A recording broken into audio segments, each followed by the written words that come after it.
জামাতের গুরুত্ব এত পরিমাণে, নবী করিম সাল্লাল্লাহু আলাইহি ওয়াসাল্লামের সাহাবীরা জামাতে নামাজ আদায় করার জন্য সর্বোপরি দুনিয়ার জমিনে আগে আগে যেতেন, মসজিদে গিয়ে আগের কাতারে বসার চেষ্টা করতেন। এই অমত অবস্থায় দেখা যেত সাহাবীদের বেশিরভাগ জব্বার ডান আর বাম দিকে ছেড়ে যেত, কারণ আগের কাতারে খোসাখুশি করে দাঁড়াতো, একজনের শরীরের সঙ্গে আর একজনের শরীরটা লেগে যেত, এই জন্য জায়গা হতো না, কষাকষি করে দাঁড়াতেন। এই বাহুর সঙ্গে আর এক বাহু যখন মিলে যেত, ঘষা লেগে লেগে জুব্বাটার সাইডটা আগে ছিঁড়ত, কেননা আগের কাতারের সওয়াব বেশি না কম।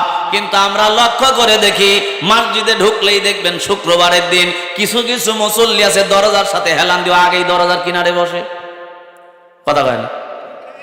মসজিদের সুন্নত হলো আপনি মসজিদে ঢুকে আগে ডান দিক থেকে কাতার পোড়া করবেন। কোন দিক থেকে? ডান দিক থেকে কাতার পোড়া করবেন।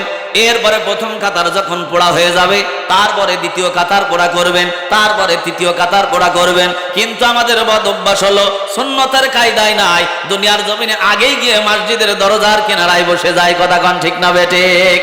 এই জন্য আমার বাজানরা, জামাতের সঙ্গে নামাজ যদি আপনি আদায় করতে পারেন 27 গুণ সওয়াব বেশি। এই হাদিস যখন বর্ণনা করা হলো, নবী করিম সাল্লাল্লাহু আলাইহি ওয়াসাল্লাম ম্যাক্সিমাম দিন মসজিদে নববীতে নামাজ আদায়ের পরে দুনিয়ার জমিনে সাহাবীদের দিকে মুখ করে কিছু ওয়াজ করতেন, নসিহত করতেন, অথবা কেউ যদি স্বপ্ন দেখতো সেই স্বপ্নের ব্যাখ্যা দিতেন, অথবা নিজে স্বপ্ন দেখলে তার ব্যাখ্যা দিতেন। কিন্তু আল্লাহ রাসূল এমন একদিন এসে গেল, ফজরের সালাতের পরে সাহাবীদের ডাক দিয়ে বললেন, ও সাহাবীরা, দুনিয়ার জমিনে আমি নবী তোমাদের আজকে একটা নতুন সম্পর্কে ওয়াজ শোনাতে চাই, নতুন বিষয় তোমাদেরকে জানাতে চাই। এইবার আল্লাহ রাসূল তাকায় দেখেন দুনিয়ার জমিনে আবু বকর, ওমর, উসমান, আলী প্রত্যেকটা সাহাবী সেই জায়গায় ক্লাসের মধ্যে উপস্থিত, কিন্তু তার একজন সাহাবী, গরীব সাহাবী, তার নাম হলো আব্দুল্লাহ আনসারী রাদিয়াল্লাহু তাআলা আনহু, ওই জায়গায় উপস্থিত নাই। আল্লাহ রাসূল ডাক দিয়ে বললেন, ও সাহাবীরা, আমার আব্দুল্লাহ আনসারীকে দেখি না, দুনিয়ার জমিনে সে গেল কোন জায়গায়? সাহাবীরা ডাক দিয়ে বললেন, ইয়া রাসূলুল্লাহ, ইয়া হাবিবাল্লাহ, আব্দুল্লাহ আনসারী আপনি যখন ডানে সালাম ফিরেছেন, আপনি যখন বামে সালাম ফিরেছেন, আব্দুল্লাহ আনসারীর কি যেন হয়ে গেল। আব্দুল্লাহ আনসারী দেরি আর না করে দুনিয়ার জমিনে একটা দৌড় দিয়েছে বাড়ির দিকে। আল্লাহ রাসূল ডাক দিয়ে বললেন, সাহাবীরা রে, যেহেতু একজন ছাত্র ক্লাসের মধ্যে অনুপস্থিত, আজকে আমার এই উপদেশ, আমার এই ওয়াজ আজকে আর হবে না। আগামীকাল সালাতুল ফজরের পরে আমি আবার এই বিষয়ে তোমাদের সঙ্গে আলাপ আলোচনা করব।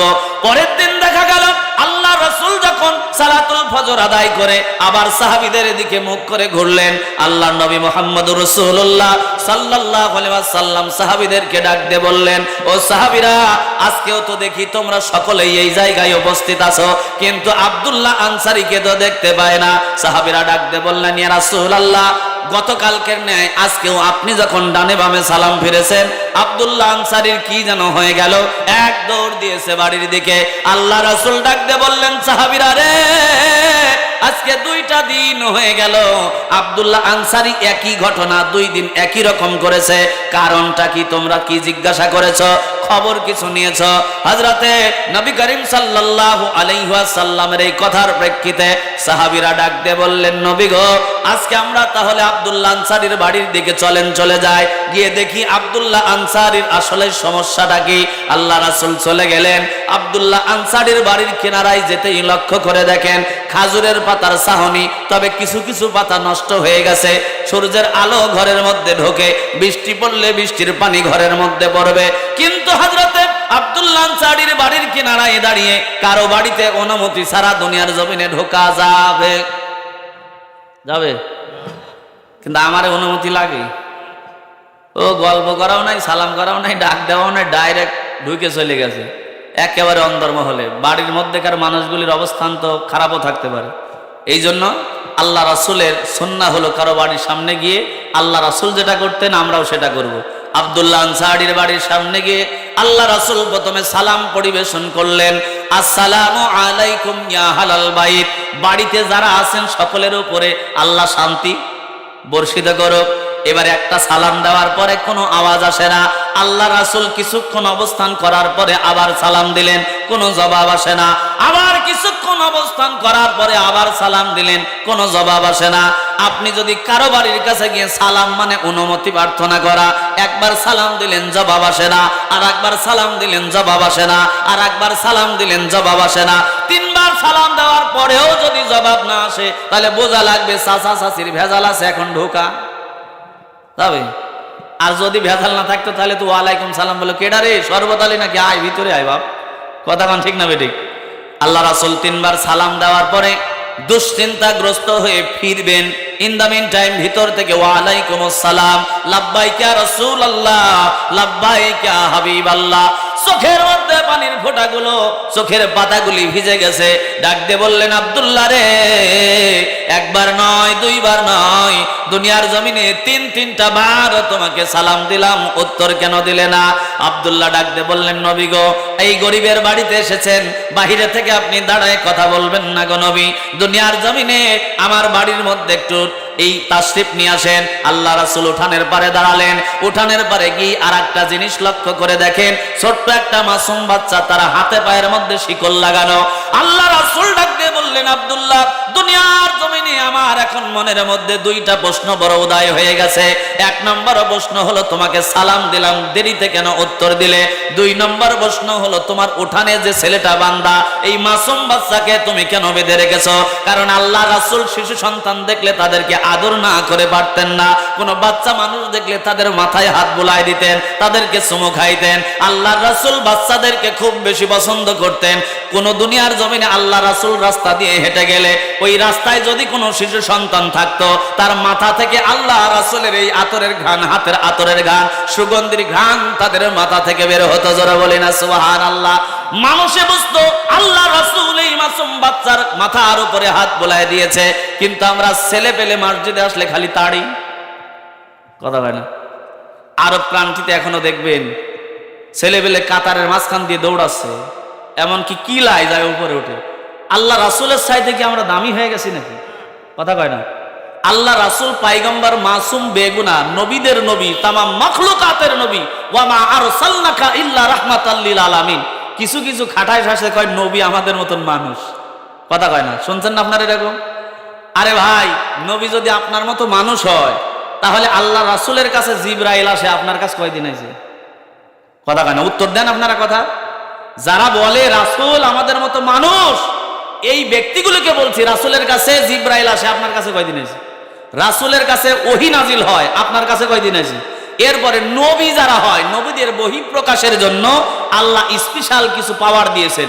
যেরকম ধরেন খাইবার যুদ্ধের পূর্বের কথা বলছি, আল্লাহ রাসূল সালাতুল ইশার নামাজ আদায় করলেন। নামাজ আদায় করবার পরে সাহাবীদের ডাক দিয়ে বললেন, সাহাবীরা, আগামীকাল সকালবেলা খাইবারের যুদ্ধ শুরু হবে। এই খাইবারের যুদ্ধের জন্য একজন সেনাপতি আমি নিয়োগ করব। আল্লাহ রাসূল মুহাম্মদুর রাসূলুল্লাহ সেনাপতি নিয়োগ করবেন বলছেন। এই যে আমার ব্যবহৃত তরবারি জুলফিকার, আমি সকালবেলায় তার হাতে তুলে দেব। সকলে সকালে ফজরের নামাজে আসবে। আল্লাহ রাসূল বললেন, আলীকে দেখি না, আলীর কি হয়েছে? বলি, ইয়া রাসূলুল্লাহ, তার চোখ উঠেছে, চোখে ভাইরাস হয়েছে। আল্লাহ রাসূল বললেন, সকালে আলীকেও সঙ্গে নিয়ে আসবে। এবার সালাতুল ফজরের নামাজে সকল সাহাবী যখন হাজির হয়ে গেছে, আল্লাহ রাসূল ডাক দিয়ে বললেন, আলী রে, মাথাখানা কেন নিচু করে আসো? আলী বলেন, ইয়া রাসূলুল্লাহ, ইয়া হাবিবাল্লাহ, দুনিয়ার জমিনে আমার চোখ নিয়ে বড় যন্ত্রণায় আছি, চোখটা ফুলে গেছে, লাল রক্তের মতো হয়ে গেছে, এত ভীষণ যন্ত্রণা, চোখ দিয়ে পানি পড়ে। আল্লাহ রাসূল ডাক দিয়ে বলছেন, আলী রে, কাছে আ, তাল এদিকা। আল্লাহ রাসূলের কাছে গেলেন। নবী মুহাম্মদ রাসূলুল্লাহ সাল্লাল্লাহু আলাইহি ওয়াসাল্লাম তার থুতু মুবারক হযরত আলীর দুইটা চোখে লাগায় দিলেন। তাফসীরের মধ্যে আসছে, হযরত আলী প্রকাশ করেন, দুনিয়ার জমিনে এই চোখ ওঠার আগে আমার চোখ যতটা না ভালো ছিল, জ্যোতি সম্পন্ন ছিল, আল্লাহর কসম করে বলি, ওই সত্তার কসম যার হাতে আমার জীবন, আল্লাহ রাসূলের থুতু মুবারক লাগানোর কারণে আমার চোখের জ্যোতি আরো লক্ষ কোটি গুণে বেড়ে গেছে। জোরে বলেন আমার আবা। তাহলে রাসূলের থুতুতে কাজ হয়, আপনার থুতু আর একজনের মুখে মারে দিয়ে দেখেন তো, বসে থাকবে? ও যদি আপনাকে লাগাইলো না পায়, চেয়ারে উঠে চর মারবে। কথা কোন ঠিক না বেঠিক? তাহলে রাসূল আমাদের মতো মানুষ এইটা বলা যাবে না। তিনি মানুষের মাঝে এসেছেন, মানুষের সুরতে, তবে ঠিক আছে তিনি মানুষ, কিন্তু সাধারণ কোনো মানুষ না, একজন অসাধারণ মানুষ। কথা হয় না? তর্কের ঊর্ধ্বে এতটুকুনি জানা যথেষ্ট, তিনি আমাদের মতো সাধারণ মানুষ না, একজন অসাধারণ মানুষ। কারণ নবীরা সাধারণ মানুষের মতো হন না, নবীদের ক্যাটাগরি থাকে আলাদা। কথা কোন ঠিক না বেঠিক? আমার বাজানরা লক্ষ্য করেন, আমি আপনাদেরকে বোঝাচ্ছিলাম নবী করিম সাল্লাল্লাহু আলাইহি ওয়াসাল্লাম বলেন, আব্দুল্লাহ রে 3 নম্বর প্রশ্ন আমার তোমার কাছে, আজকে 2 দিন হয়ে গেল মসজিদে নববীতে তুমি নামাজ আদায় করো, নামাজ শেষ হতে না হতেই তুমি বাড়ির দিকে রওনা দাও, কারণটা কি? হযরত আব্দুল্লাহ দুনিয়ার জমিনে ডাক দিয়ে বলছেন, নবী গো এই বিষয় সম্পর্কে আমাকে প্রশ্ন করবেন না। আব্দুল্লাহর চোখ বেয়ে পানির ফোঁটাগুলো পড়ছে, ফুপিয়ে ফুপিয়ে কান্দে। আল্লাহ রাসূল বললেন, আব্দুল্লাহ রে শুধুমাত্র আমি তোমার নেতা কর্মীর খবর নিচ্ছি তা নয়, আমি তোমার নবী তোমার সামনে দাঁড়ায় আছি রে আব্দুল্লাহ, তুমি আমার কাছে বলো। হযরত আব্দুল্লাহ বললেন, ইয়া রাসূলুল্লাহ, ইয়া হাবিবাল্লাহ, আপনার দুনিয়ার জমিনে একটা একটা করে প্রশ্নের জবাব আমি দেই ইয়া রাসূলুল্লাহ। দুনিয়ার জমিনে এই যে আমার ছোট্ট সন্তানটাকে বেঁধে রেখেছি, আমি দুনিয়ার জমিনে বেঁধে রেখেছি এই কারণে এই যে একজন ইয়াহুদির একটা খেজুর গাছ আমার কিনারায়, এই খেজুরগুলি এই জায়গায় পড়ে, আর একজনের জিনিস খাওয়া তো আমার জন্য বৈধ হবে না, কিন্তু বাচ্চা মানুষ তো সে বুঝে না, এই খেজুরগুলো তুলে তুলে সে ভক্ষণ করতে থাকে। আমি যদি আমার সন্তানকে নিষেধ না দেই, আমার সন্তানকে এই কাজ সম্পর্কে অবগত না করি, আমার সন্তানকে যদি ওই জায়গা থেকে ফিরায় নিয়ে আসে, কিয়ামতের দিন এলাহির আদালতে আসামির কাঠগড়ায় দাঁড়াতে হতে পারে। আর আজকে আপনার সন্তান বেতন পায় 10,000 টাকা, ও 1,40,000 টাকার গাড়ি কেনে, কথা কয় না?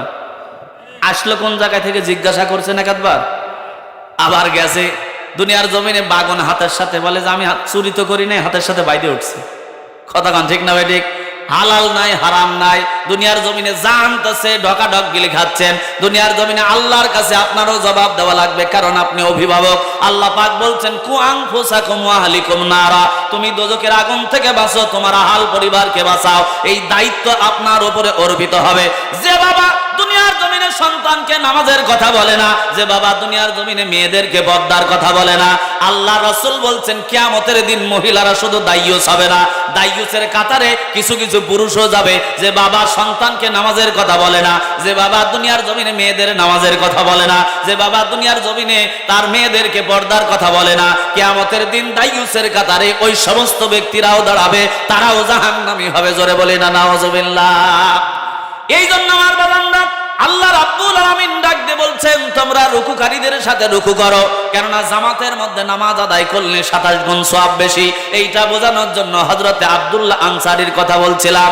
এইবার হযরতে আব্দুল্লাহ আনসারী বলছেন, নবী গো দুনিয়ার জমিনে এই খেজুরটা পেকে পেকে এই জায়গায় পরে, ছোট্ট মাসুম বাচ্চা বোঝে না, আমি কাজে চলে যাই, সে যদি এইগুলো ভক্ষণ করে আল্লাহর কাছে আমি আসামির কাঠগড়ায় দাঁড়ায় যাব। এই জন্য সন্তানটাকে দুনিয়ার জমিনে বেঁধে রাখি। আল্লাহ রাসূল ডাক দিয়ে বললেন, তাহলে 2 নম্বর কথা হলো আমি সালাম দিলাম দুনিয়ার জমিনে তুমি দেরি করলে কেন? আল্লাহ রাসূলের এই কথাটা শুনে ডাক দিয়ে বললেন, ইয়া রাসূলুল্লাহ, আমার স্ত্রী নামাজ আদায় করতেছিল এই জন্য একটু দেরি হয়ে গেছে। বলেন স্ত্রী নামাজ আদায় করতেছিল, তাতে তোমার সমস্যা কোন জায়গায়? ডাক দিয়ে বললেন, নবী গো ওই জন্যই 3 নম্বর প্রশ্ন আমি দুনিয়ার জমিনে খুলে দেই। দুনিয়ার জমিনে মসজিদে নববীতে গিয়ে নামাজ আদায় করলে 27 গুণ সওয়াব বেশি গো নবী আপনি বলেছেন। এই জন্য বাড়িতে নামাজ আমি আদায় করতে চাই না, আমি দুনিয়ার জমিনে মসজিদে গিয়ে নামাজ আদায় করার চেষ্টা করি, কিন্তু সালাতুল ফজরের নামাজের সময় তো বেশিক্ষণ থাকে না, থাকে সূর্য উঠে গেলে আর চান্স থাকবে না। এই জন্য আপনি ডানে সালাম ফিরান, আপনি বামে সালাম ফিরান, ডানে বামে সালাম ফিরাতে দেরি আছে, আমি বাড়িতে দৌড়াতে দেরি নাই। আল্লাহ রাসূল বললেন, সব বুঝেছি, তুমি মসজিদে গিয়ে সালাতে নামাজ আদায় করো 27 গুণ সওয়াবের জন্য, কিন্তু দুনিয়ার জমিনে অপেক্ষা না করে দৌড় কেন দাও? এইবার আব্দুল্লাহ দুনিয়ার জমিনে ডাক দিয়ে বলে, নবী গো এই কথাটা আমি না বললেই মনে হয় ভালো হয়। আল্লাহ রাসূল বলছেন, আব্দুল্লাহ রে বল। হযরতে আব্দুল্লাহ দুনিয়ার জমিনে কেঁদে কেঁদে বলে, নবী গো আপনার সালামের জবাব দিতেও দেরি হয়েছে, যে কারণে মসজিদ থেকেও বের হয়ে আসি ওই একই কারণে। নবী গো আমার গায়ে যে চাদরটা, যে জুব্বাটা দেখতেছেন, কারণ দুনিয়ার জমিনে আমি আমার মহিমান্বিত রবের সামনে দাঁড়াবো, আল্লাহর সামনে ভালো পোশাক নিয়ে ছাড়া দাঁড়ানো যাবে না, কারণ দুনিয়ার জমিনে যত রাজা আছে, রাজাধিরাজ আছে, সব রাজার হলো মহিমান্বিত বাচ্চা হলো আমার আসমান জমিনের মালিক আমার আল্লাহ। কথা বলেন ঠিক কিনা? আজকে যদি ডক্টর ইউনুস আপনাকে দাওয়াত দেয়, আপনি ছিঁড়া লুঙ্গি আর ময়লা জামা গায়ে দিয়ে যাবেন নাকি? হ্যাঁ, সব চাইতে ভালো যেটা আছে লেটেস্ট সাইজকে লুঙ্গি আর কসকসে যেটা মার দেওয়া পাঞ্জাবি আছে ওইটা পরবেন, আর বাটা কোম্পানির স্যান্ডেল পরবেন, কারণ প্রধান উপদেষ্টার সাথে দেখা। এটা যদি দুনিয়ার নজির হয় তাহলে আসসালাতু মিরাজুল মুমিনিন, নামাজটা হলো বা আল্লাহর সঙ্গে বান্দার সাক্ষাৎ, সে আল্লাহর কাছে দাঁড়াবেন। আমাদের অবস্থা হয় কি জানেন, সব সময় জামা কাপড় থাকে, নামাজ পড়ে যায় গামছা গায়ে দিয়ে। আছে না মনে হয় এরকম লোকজন? নামাজ পড়ে গেঞ্জি গায়ে দিয়ে, নামাজ পড়ে শার্ট পরে। হ্যাঁ, নামাজ শার্ট পরে হবে না তা না, আমি সে কথা বলছি না। আপনার প্র্যাকটিক্যাল পরীক্ষায় যত সুন্দর হবে তত নাম্বার বেশি, কথা কোন ঠিক না বে ঠিক? বলে যত গুড় তত মিষ্টি। মনে করেন নামাজে 100 সওয়াব আছে, আপনার টুপি ছাড়া বললেন 10 মার্ক কাটা, তারপরে আপনার পাঞ্জাবি ছাড়া বললেন 10 মার্ক কাটা, এরপরে মনে করেন যে আপনি খালি গায়ে বললেন আরো 10 মার্ক কাটা, আরো নামাজের মধ্যে ভুল ত্রুটির কারণে তো নাম্বার আরো কাটা। এরকম কাটতে কাটতে শেষ পর্যন্ত নাম্বার টেকে কিনা সেই চিন্তা করেন, কথা কোন ঠিক না হয় ঠিক? আমার বাজানরা লক্ষ্য করেন, এই জন্য আব্দুল্লাহ ডাক দিয়ে বলছেন, নবী গো, ভালো পোশাক ছাড়া আল্লাহর সামনে দাঁড়াতে পারি না, কিন্তু আমার স্ত্রীর এমন একটা পোশাক যেটা দিয়ে শুধুমাত্র তার ইজ্জত নিবারণ হয়, কিন্তু আল্লাহর সামনে দাঁড়ায় ইবাদতের যোগ্য নয়। আমি মসজিদে নববীতে নামাজ আদায় করবার পরে দৌড় দিই একটা কারণে, কারণ নামাজের সময় বেশি থাকে না গো নবী। আমি বাড়ি এসে আমার জুব্বাটা খুলে আমার স্ত্রীকে দেই, আমার স্ত্রী আমার রবের সঙ্গে কথা বলে নামাজ আদায় করে। আজকে যখন আপনি আমার বাড়িতে এসে দাঁড়িয়েছেন গো নবী, এদিকে আমার স্ত্রী আল্লাহর সঙ্গে কথা বলে, আর আমার নবী আমার ঘরের দরজায় এসে আমাকে ডাকে। আমি মহা বিপদে পড়ে গেলাম, আল্লাহর কাছে শুধু কান্দি, আল্লাহ, ঘরের দরজায় নবী স্ত্রী আমার আল্লাহর সঙ্গে কথা বলে, যতক্ষণ তাড়াতাড়ি নামাজ শেষ না হয় ততক্ষণ আমি আমার নবীর সঙ্গে আমি দেখা করতে পারি না। নবী আমার বড় দাঁড়ায় দাঁড়ায় কষ্ট করে, এটার কারণে এলাহির আদালতে আল্লাহ তুমি আমাকে আসামি বানায়ো না।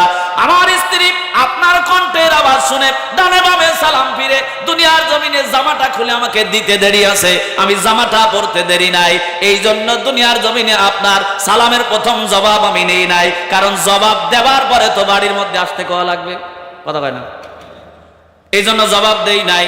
দ্বিতীয়বার দিয়েছেন তখনও নামাজ শেষ হয় নাই, তৃতীয়বার দিয়েছেন তখনও নামাজ শেষ হয় নাই, কারণ আমি বুঝতেছি নবী আমার জবাব দিলে যদি আমি সাথে সাথে গিয়ে হাজির না হই তাহলে এটা বড় বেয়াদবি হয়ে যাবে। এই জন্য স্ত্রীর নামাজ শেষ হতে দেরি আছে। নবী গো, আমি দুনিয়ার জমিনে এই জায়গায় দাঁড়াতে দেরি নাই। আল্লাহ রাসূল ডাক দিয়ে বলে, ওসমান রে, ও ওসমান, তোমার সম্পদের মধ্য থেকে কি আমার আব্দুল্লাহর জন্য কিছু বাজেট হবে না? হযরত ওসমান বললেন, নবী গো, একটু সবুর করেন, এই জায়গায় শুধুমাত্র একটু দাঁড়ায় থাকেন। হযরত ওসমান চলে গেলেন। ওসমান রাদিয়াল্লাহু তাআলা আনহু যখন ফিরলেন, তাফসীরের মধ্যে আসছে যে জামাটা নিয়ে আসছেন এই জামাটা ওনার হাতের মধ্যে ধরা, কিন্তু তার সমস্ত শরীরের মধ্যে বালি আর কাদা লেগে গেছে। আল্লাহ রাসূল ডাক দিয়ে বললেন, ওসমান, এমনি তোমার গায়ের মধ্যে এই কাদা বালিগুলো লাগলো কি করে? ওসমান ডাক দিয়ে বলেন, নবী গো, আমি দৌড় দিয়েছি, চিন্তা মাথার মধ্যে আমার একটা, আল্লাহর নবী ওই জায়গায় দাঁড়ায় দাঁড়ায় কষ্ট করে, আমার যদি দুইটা পাখা থাকতো গো নবী, উড়াল দিয়ে চলে যেতাম আর উড়াল দিয়ে নিয়ে আসতাম গো নবী, কিন্তু আমি দৌড়ে দৌড়াতে গিয়ে দুনিয়ার জমিনে একবার নয় অসংখ্যবার রাস্তার মধ্যে আছার খেয়েছি। আমার মনের মধ্যে যে নবী আমার দাঁড়ায় দাঁড়ায় কষ্ট করে, এই জন্য আমি ওসমান কাপড়টা নিয়ে দেরি করি নাই, দ্রুত আনতে গিয়ে